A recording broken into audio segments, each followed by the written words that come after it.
Welcome to Startup with Poland, the show where we delve into the depths of the innovation market in Poland. My name is Tessa McIver and I'm your host. Today, I'm delighted to welcome Paulina Skrzypinska to the show.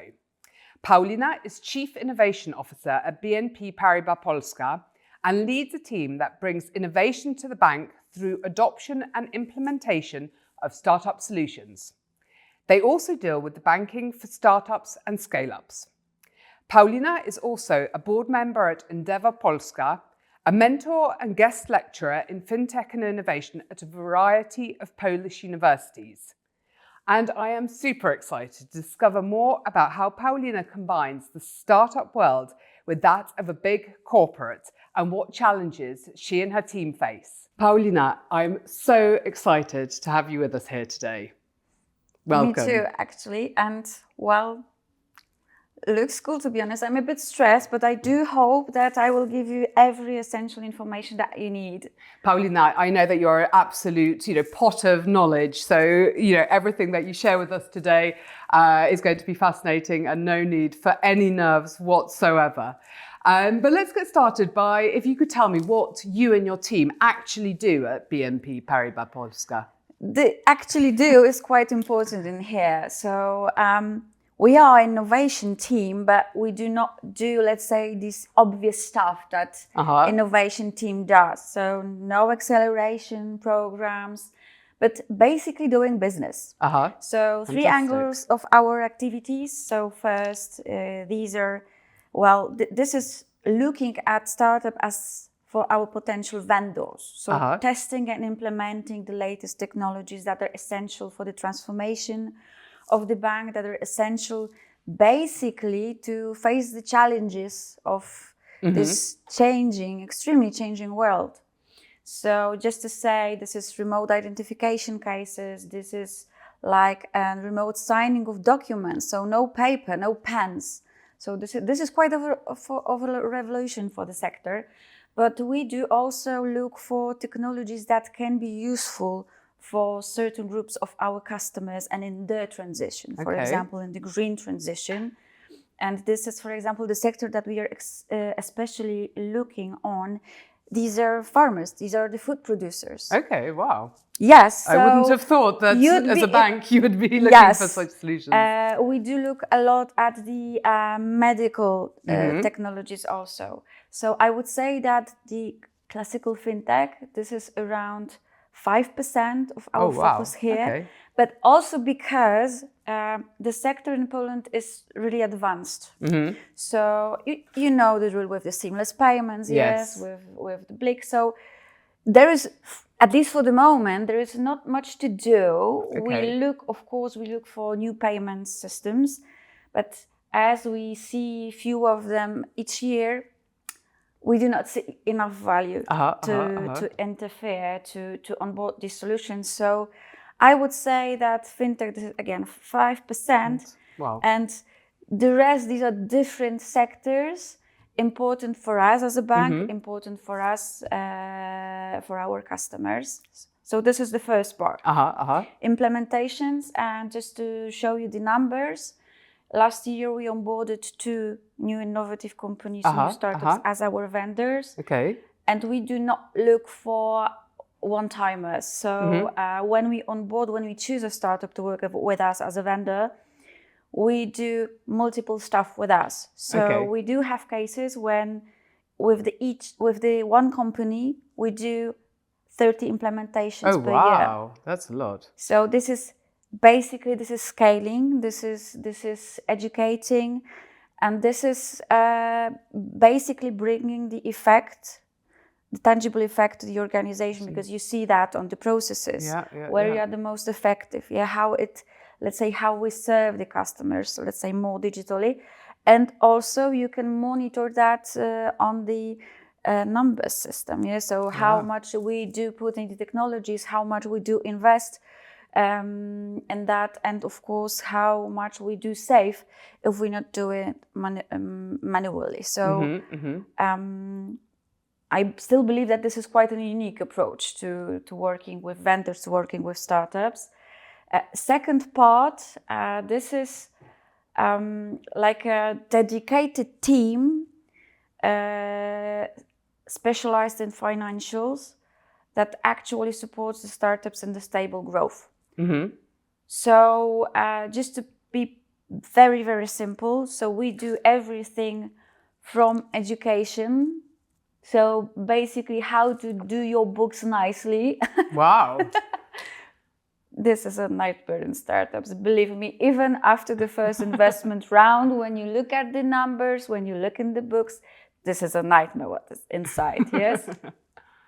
So we try to educate the funders especially, because while they make decision, even at the very beginning, they affect heavily when they want to scale abroad. So the financial decision that are made at the very, very beginning affects you lately and affects you heavily. So this is our job here, to give the knowledge to the funders, to support them, so they would not lose the opportunities of scaling abroad, for example, or working with international partners. And of course, we help them with the basic financial stuff. But as we are actually a group, not only in Poland, so we are supporting like an end-to-end our funders and their companies. So here, when the company needs a new office, we are here to help. If a company needs to have, for example, Tesla, yes, not every company needs that. We also help with that, as we do have a legal entity covering the cars. But also, and this is, I'm going to best of the best and the things that other companies do not do for the startups. So for the, I would say, at the level of our soon unicorns, for example, if our soon unicorn grows by acquisitions on different market, so we are and of course has legal entities in different countries, so we are here to structurize it through and to find private money through investors, for example, and different financial institutions. And these are, I'm meaning the money over 30 million of euro. Okay. Yes. So I believe that this is quite an amazing part. And this is a place when we join forces with the colleagues from different countries through the group, which are specialized in different sectors and in different mechanisms. It takes a while, but it brings amazing value to the startups, to the funders. And as I'm meaning the funders, probably you know the idea of trust, especially in the US. So this is something similar that we do for our funders, to secure their personal wealth and also to plan, for example, a succession. Or just a plan B or C whenever the company outgrows and you need to onboard new people to the management board. So we try to work on this scenario, so whatever happens, both the company is safe and the funder is safe professionally and privately. Well, I'm really actually amazed by such complex support from so many different angles. That's fantastic. But it comes basically for the startup world, part of our team and me basically. We are from the innovative community. We spend years both having our own tech companies or working with the tech companies and with the different leaders in the sector. So this is not something taken from the sky. So this is people working and mixing actually the banking features, the banking knowledge, and our, I would say, sectorial knowledge on that. And this is why it works like this. And third thing, actually connected a bit with the first one. So as a bank, we do invest also directly into the startups. But here, just to take it really, really simple, with those that actually are our vendors, and we have proven that the cooperation makes sense, and we know how to scale. Yeah. So, for example, this again 30 implementations a year. So these are, I would say, 3 areas that are supporting each other. So we do have many cases that both startup is our customers, is our vendor, and it's our strategic investment. Wonderful, wonderful. I mean, I think that's, really important that you mentioned that, a lot of the team have actually a background themselves. I think this really makes the difference in your understanding and of, of the companies you're working with. But this is something, specifically that, I saw on your LinkedIn page that you say I'm a startup person in the corporate world. And how would you actually combine, those two very different worlds? And, how easy actually are these implementations, sort of the buy-in, not of your team, but generally of the bank to, all these new innovative technologies, etc.? I would say that the key is to have, let's say, build a credibility inside the organization. So that other colleagues understand that startups bring real value to achieving their goals. So this is the first important part. But how to perceive the startup narrative inside? I would say that we spend quite a lot of time in the community with venture capital funds, with funders. So I'm sure that if we would close each other just inside the financial institution, we would lost that. But being an essential part, and not because we have to, but because we want to, this is the thing that brings the value and which precedes us from being let's say turbo corporate. This is of course important, but while mixing, this is where you can bring the value and bring those words together. No, fantastic. But I think, indeed, that's sort of showing the rest of the organization actually, the value, I'm sure must be absolutely key. Yes. And how much of our colleagues that were really, really, let's say, outside of the startup world, they start to come with us.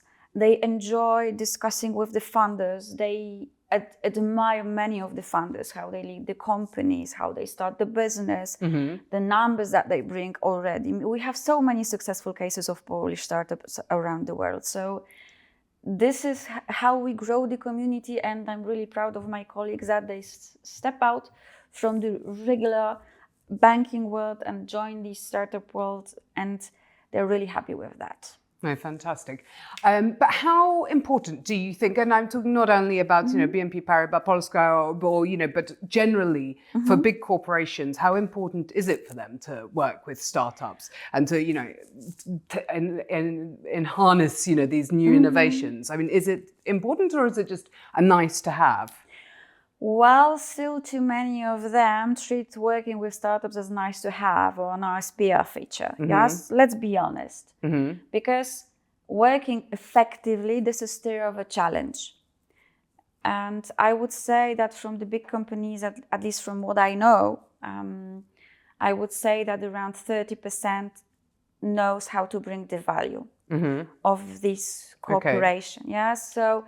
And of course, it depends on the sector. My sector changes heavily and is heavily affected by the pandemic, is heavily affected by the geopolitics.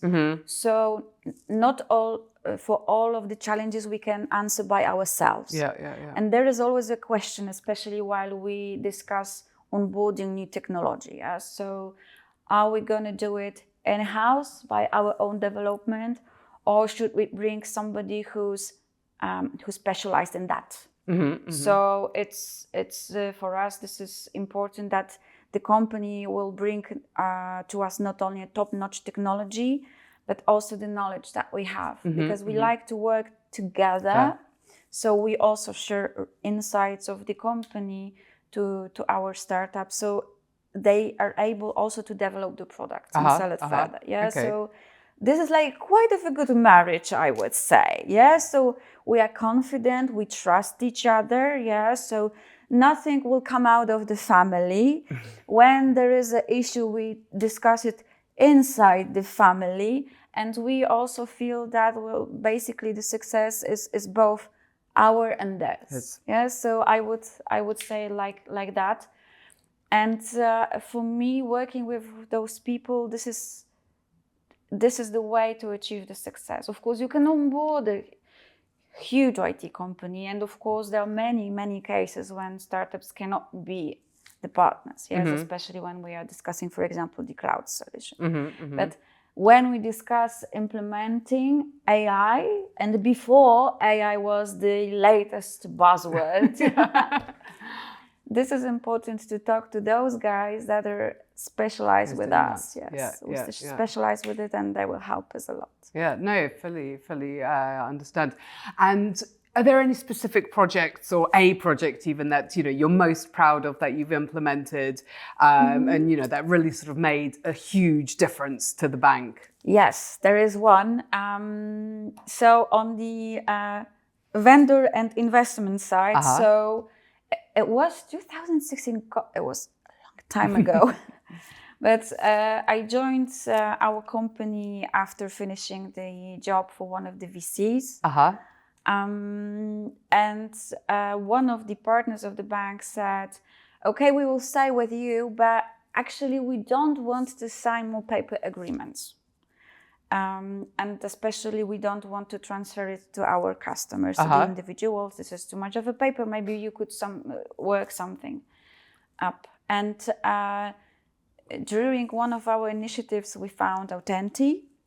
Yes. Wow. And I remember when we first talked inside the company, so just imagine that. So you're absolutely important, if not the most important partners inside the company, our colleagues from legal, IT security, compliance, because you know that the technology changes much faster than the rule of law. Yeah. So still we need to figure out how to use the technology safely, what rules of the game we should build for our customers, who's responsible for what for us. This is extremely important. So I remember some of our first talks on onboarding eSignatures were like, is it safe? Is it legitimate? Yeah. So for example, our customers will sign, and what will happen if somebody goes to court? And those papers will be needed, yes, as a proof. So if there will still be legitimate based on the electronic signature. And wow, these talks took a while, I will be honest. And of course, one of the colleagues from the business needed to commit, okay, I will try. Yes? We need to have that kind of believer every time. Yeah. But we started not only testing Authentic, but we started to use it massively inside the bank. And as it grew, we started to discuss inside the team, it's quite important for us. We are scaling that amazingly. We do appreciate the team, and we believe that the market will be growing for that. So we started to think maybe we should invest. And that was the time that our company had not experience, at least in Poland, in investing. Yes. Okay. So we haven't done that yet. And the situation was also quite I would say, unique. Because we also started to talk the case with our colleagues from 2 different banks. Okay. And also some of the venture capital funds. I was like, we could work on a new standard of the market. So not on a way that you go, for example, to a telecom, or you go to a different bank, and in here you use that, and there you use this solution. This is useless. So we thought that we could work on the new standard while joining forces. And while we agreed inside between the teams that, okay, this is quite of a good idea, and we are ready to take the topic to our bosses, to our boards. And they were really supportive. Of course, they challenge us as hell. Yes. Well, when you do something for the first time. Yeah, of course. Yeah, I'm a first timer. Yeah. So if somebody says that nobody did it, nobody hasn't done it yet. So, okay, let's try. Yeah. So this is me. This is my team, basically. And we did invest. Imagine that we announced the investment. It was January 2020. Oh, so very good timing. And I believe that still many of our colleagues both from the market, both from the inside of the company, and this is really, really fair. They thought that we're a bit crazy doing that. That no way this will succeed. And imagine what happened in March. Yeah. So we had a lockdown. Nobody knew what will happen, basically. And so the telephone starts to call, and our colleague was just, guys, educate us, show us how to sign documents remotely, because our customers need to be safe. Yes, so nobody will go to the branch, or we won't go to our customers, to see them privately, to sign the papers. And it's like a pick of the cooperation, and a total icebreaker when our colleagues from different areas say, okay, so what they do, it's not such a crazy, it really affects my daily life, my professional life, and it brings me value. It actually helps me how I work daily with my customers. So that was the breaking point of our cooperation, both with startups and both with colleagues inside. And just to show you that we are still happy with the cooperation. So in 2022, we did round B. Okay, fantastic. And we continue to work together to show the case, also because you do not have so many cases on the market, that you do not only invest, but you scale, you just outgrow year and year the cooperation that we have together. So this is something that I'm really proud of. Well, what a lovely story. And indeed, the timing, not that many of us look back at the time of the pandemic of being particularly positive, but, fantastic timing that, just 2 months before, and that actually, something that seemed like a nice idea became probably essential for the bank to do business, right? So fantastic. And Paulina, talking about you very personally, what drew you into the whole sort of startup and innovation world in the first place? So, that wasn't planned. It was, 2006. So that was the time when we are entering European Union, and when new opportunities came to us, like incubators for young scientists, or basically for the young entrepreneurs. So there was a huge push to help people who are in their 20s, to help them start the companies, to help them commercialize, to be entrepreneurial. And actually, I was a journalist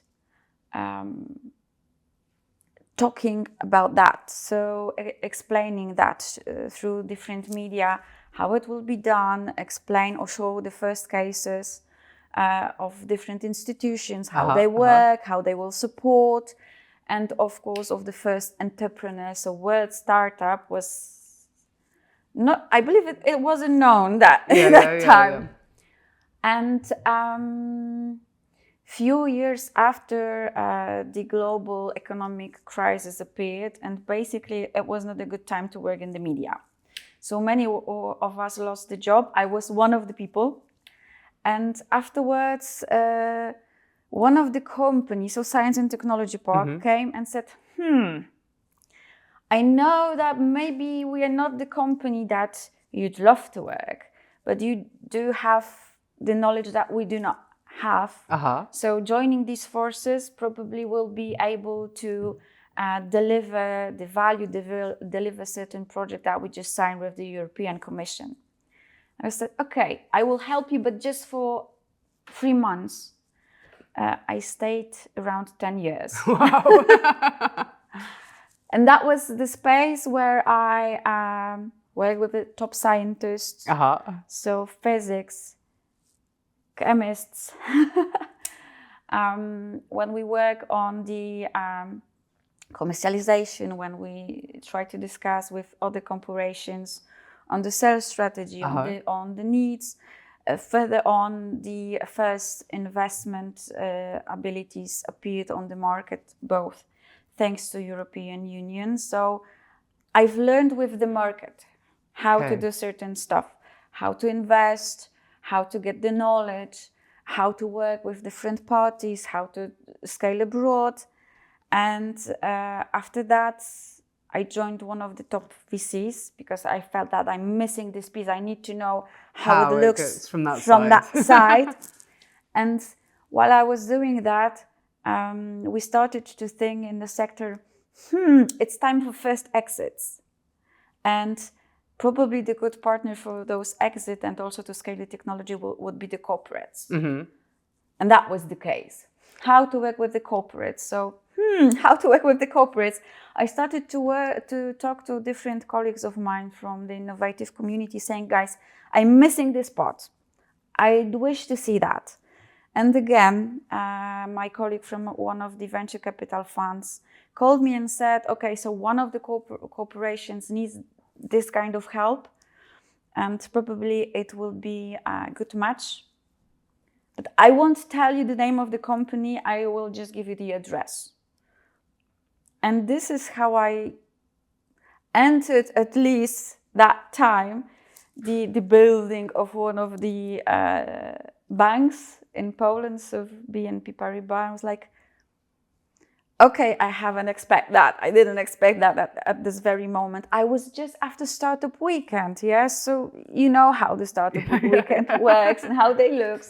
So I was in just red trainers with just a t-shirt. And I was like, I'm not sure if this is going to work. It will be a good entrance. But on the other hand, I was really experienced. I said, okay, this is not time for me that I should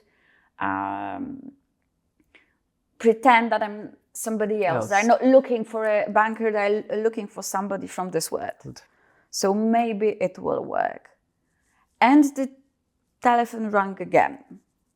So, and I'm starting my 8th year now.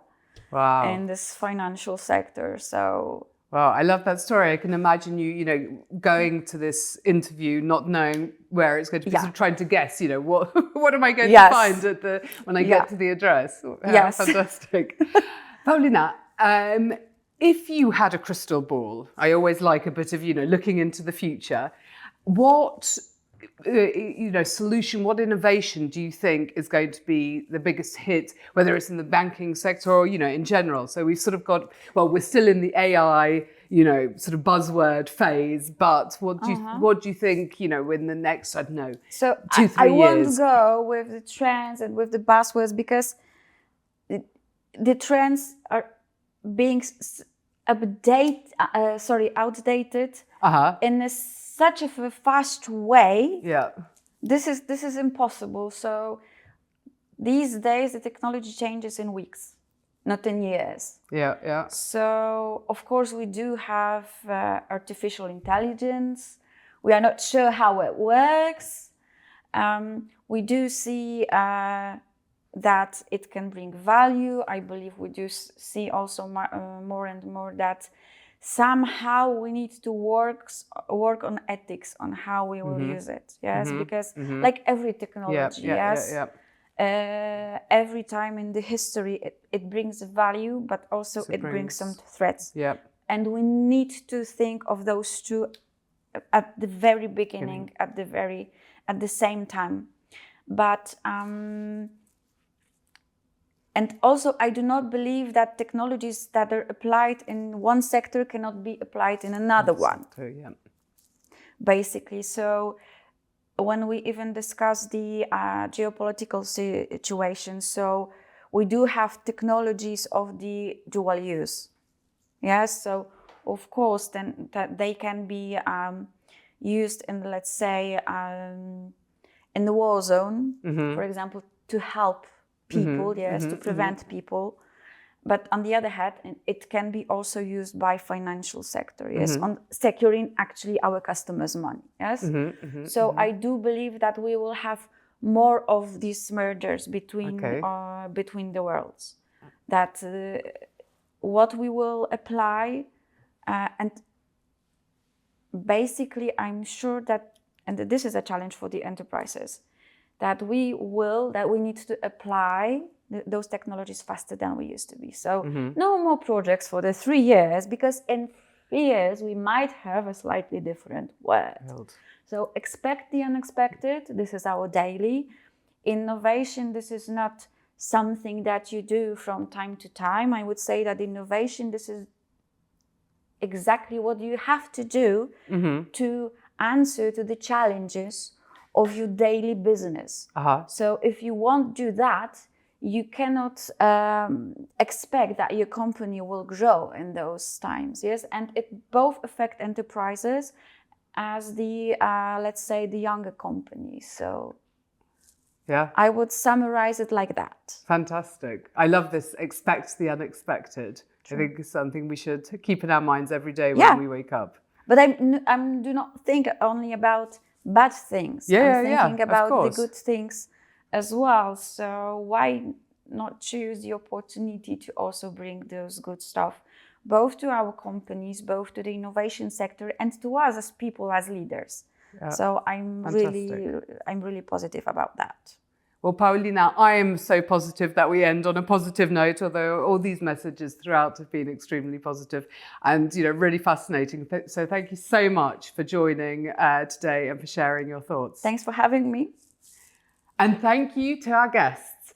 Join us next time for Startup with Poland.